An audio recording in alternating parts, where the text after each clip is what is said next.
Well, Marketing Madness and March Madness have come to a close, but it's not too late to talk about how you continue to have a winning team in your business and what that looks like. So I'm excited to be here with Brent to talk a little bit more about his experiences this past month and what some of the things are that he's learned from the experience that might be applicable to you and your business. And Brent not only participated in March Madness in 2022, but you came back this year, you came back for more. So something must be working for you. So I'm excited for our conversation today.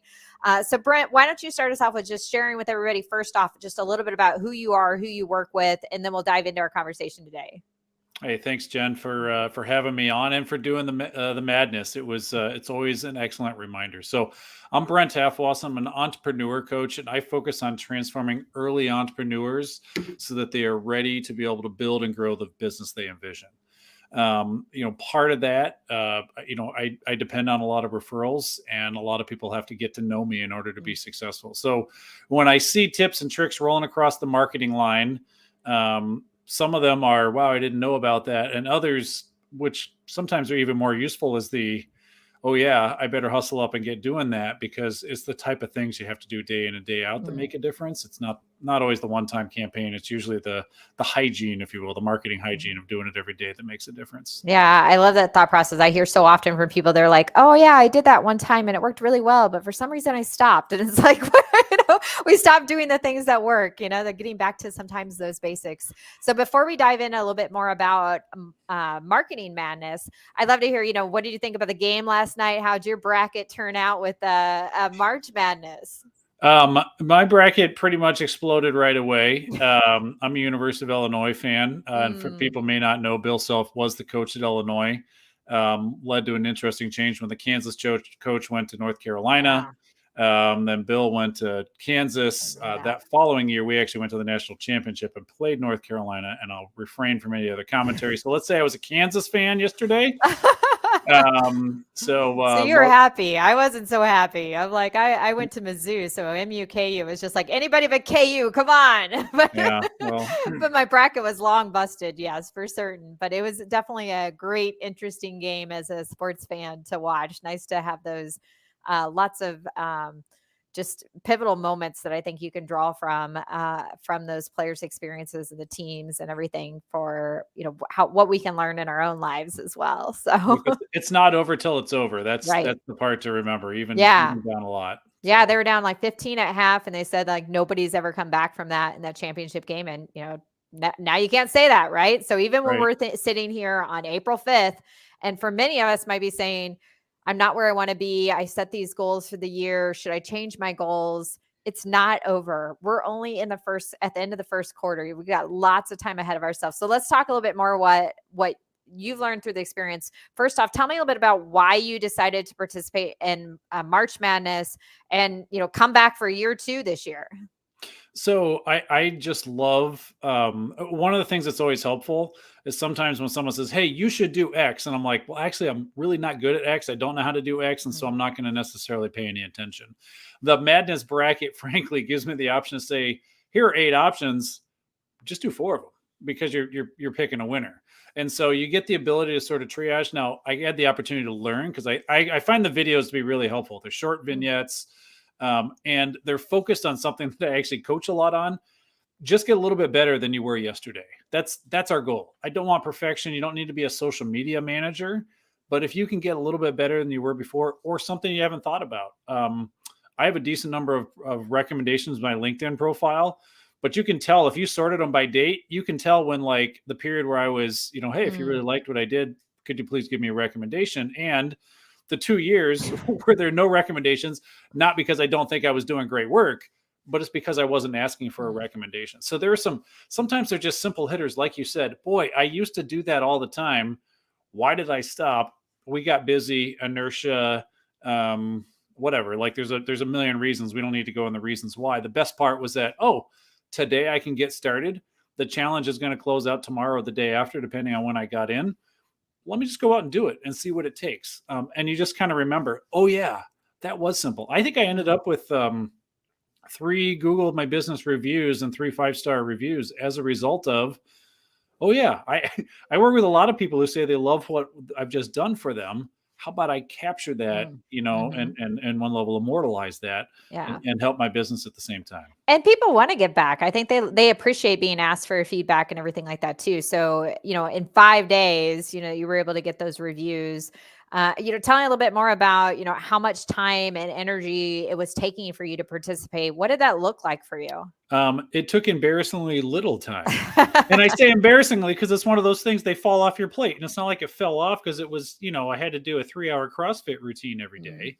It was about planning it and organizing it. Finding a post, engaging with other people's posts, sharing posts. I happen to be someone who focuses on LinkedIn almost exclusively. I do some YouTube as well, but I don't, as a business coach, I don't choose to engage in some of the other platforms in part because of the time commitment I need to share. What did I found out? It was like 15 or 20 minutes. And that was when I would say I was doing the more robust one. Like I was proactively going out to find mm, some people I'd met with in the past month to ask for a review. Now, if I feel like the moment is right when someone's like, oh, wow, I really appreciate that. Here's the things that I thought were great.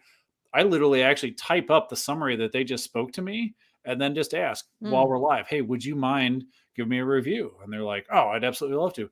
Boom, there goes the email. It's like it's sitting in your email. Feel free to mark it up. I tried to use your own words you just shared, and you make it really easy, really low bar. So not only was I doing things that I should have, which was making LinkedIn posts, commenting, and interacting with people's other LinkedIn, but added some of the shares and added some of the other pieces that didn't take a lot of time, but Mm. they sure made a lot of difference. And honestly, they made me feel better. Like, hey, we're getting forward progress. We are succeeding.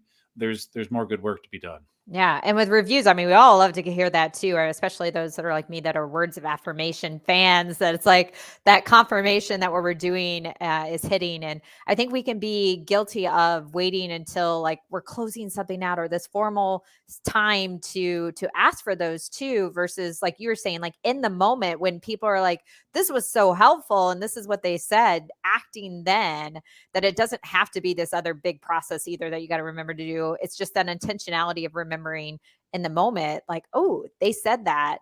Like, let me just make it really super easy for them and capture what they said and say, and they can tweak it and make it their own if they need to. Yeah, Um, there's two things I want to hit. You said in the moment, and I agree it's in the moment, but I would add too that it's at the height of value.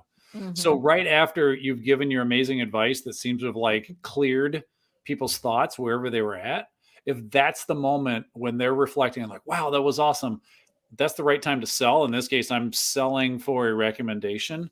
It's the right time maybe to sell the next level of service. Sometimes as we're wrapping it up, particularly if we've been working a long time with a client, they've actually seen significant results. And sometimes higher performance starts to become a norm Mm. versus in the beginning when you were going from a spot of stuck to a spot of success. My kids were most excited when the training wheels first came out and I didn't have to push them anymore. Now I was excited too because I was getting tired of chasing the bike. Now when we get on a bike, it's cool, but they're not as excited like, Yeah. yes, I'm not doing training wheels anymore.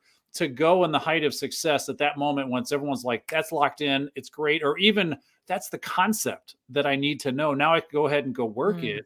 To me, that's the time when you want to sell at the height of value. And Yeah. I got that from a friend, Lisa, that I used to co-coach with. Yeah, I 100% agree with that. I've talked with one of my law firms that I work with, and we talked about their process. And often they were asking for reviews at the end when people are getting their bill and when the case is all resolved, and it's like 3 months later or something. And like you said, like that's when you're getting the bill, and like it's kind of all done. You've lost the energy at that point. That's like this super excitement. But when you're having that first conversation, they're like, you can help me. You've taken all this weight off my shoulders. I know what to expect. Like you have that clarity.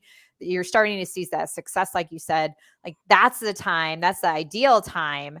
If to strike and say, "I'm so glad this was helpful to you. Would you be willing to share that?" And most people are. Yeah, they'd love to talk about things that to feel like they're that person that people are coming to and appreciate their insights on things. So I'm glad that's been helpful to you. Tell me a little bit more about like now that you've done that, and I know you did some other things besides that because you couldn't just do one activity for the entire challenge, but you were consistent with playing the whole entire challenge. So how did you work that into your, making sure that you didn't forget about it day in, day out to keep it alive?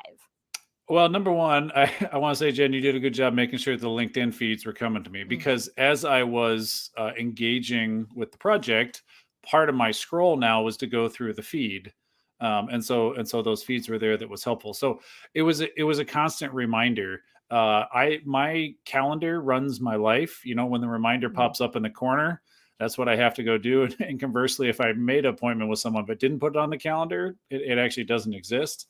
So, in order to do it regularly, it had to become part of my schedule. It helps. Like I said, it wasn't like it was taking a lot of time. I feel like I have something thoughtful I can share, whether it's one paragraph or five paragraphs, because I put an article out during that time, one that had been rattling mm, around my brain. I'm like, all right, this is the time to go produce a piece of content and make that one of the items that I'm going to level up on. But some are just, hey, I was having this conversation with X, Y, and Z, or a great one is I just got out of this event.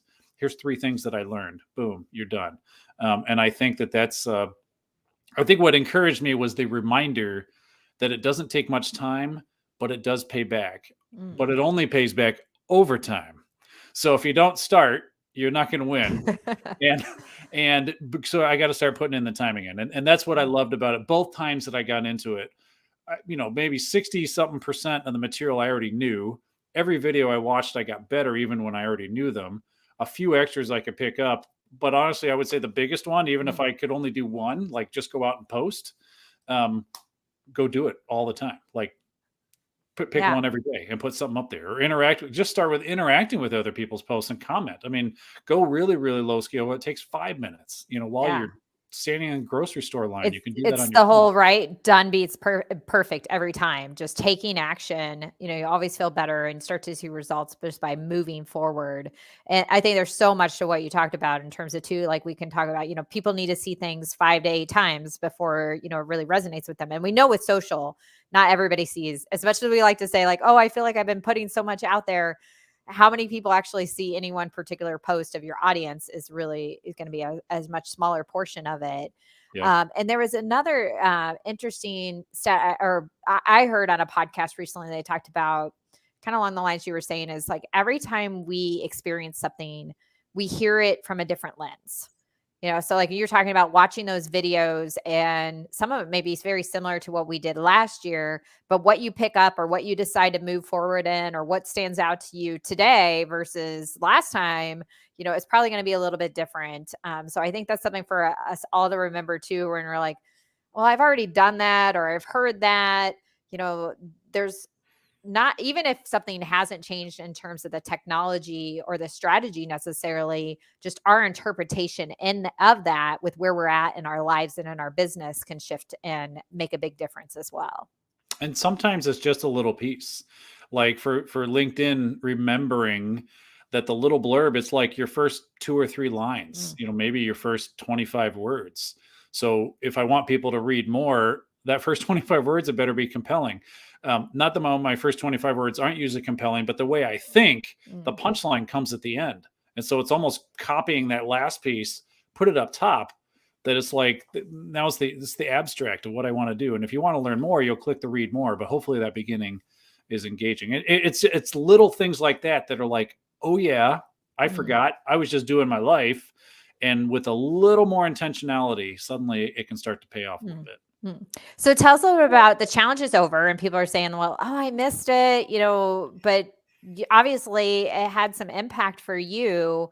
Tell a little bit more about one, how are you keeping this alive? And then for the people that missed it, like what recommendations you have for them on what can they learn from your experiences with this themselves? So how am I keeping it alive is just deciding at a minimum I can find 5 minutes. Like engaging with posts, the lowest level. The simple ones, you get fed stuff. It's someone's birthday, it's their work Mm, anniversary. It's mhm, you saw their post, and all you have to do is write in the comments one comment. Just so I target like 5 interactions, one comment a day. That's literally 5 minutes or less. I try and make a more thoughtful comment, but sometimes it would just be like, right on, Jen, that was amazing. Like done, post, go, move on with your day. I think what can people still do is just find the one thing. I love mm, that there were 8 options out there and it narrowed down. Um, as the tournament went on because it gave me a breadth of ideas I hadn't considered. But man, I would say if you just find one item to do a little bit better than you do before, maybe it's being more, maybe you post, but it's not consistent. That was my story. There were times when my social engagements scale was really high on LinkedIn, and then I stopped posting for whatever reason. And so, which makes no sense. So let me get back on there and start posting. So you just kind of just have to get back on the horse. But again, I love the reminder aspect of it. When I see the tournament come up, it reminds me, can I do one more thing that I'm not doing today? Or am I going to do one thing better? But just pick one and make it better than it was yesterday. And that's my challenge to everyone. Well, I think that's an awesome takeaway for our audience and everything. So, what's that one thing I encourage all of you to think about that you can get a little bit better at, or you can add in? It doesn't have to be, the Cadillac version, like I say to so many people too. Like, it's just getting better and better as you go, and that's when all of a sudden you'll look back and you'll say, "Wow, when did this all happen?" It's because it's that exponential growth that you're building by all those little things over time. So if you miss the challenge, take that to heart of like what you can do to get forward. If you're interested in doing the challenge on your own, I can certainly send that to you as well. If you'd like a copy of it, it's certainly something that you can actually do at any time. So I know I love challenges. I'm always doing fitness challenges. So I'm a junkie with those kinds of things. So if you're like that too, and you're like, hey, what can I do this next month to get a little spark going? Let me know. Willing to share that with you if that would be helpful, or to talk through any of these resources with you. So as we kind of wrap things up, Brent, thanks again for coming on and sharing your experiences with the challenge and how it's been helping you and your business. How can other people reach out and learn more about what you do with clients if they're interested in connecting? Yeah, absolutely. I appreciate that opportunity. You can shoot me an email. It's Brent@halfwassen.com. It's my name displayed up there. You can also reach out and grab some time using bit.ly/coach with Brent. And let's just have an initial conversation and see if we can figure out how to transform you so that you can continue to grow and accelerate your business. Awesome. Well, I know I've always enjoyed the conversations we've had too. They've been very helpful to me and my business. So I appreciate it again. Have a great rest of your day and find that one thing, and just 1% better will make a big difference over time. Have a great day.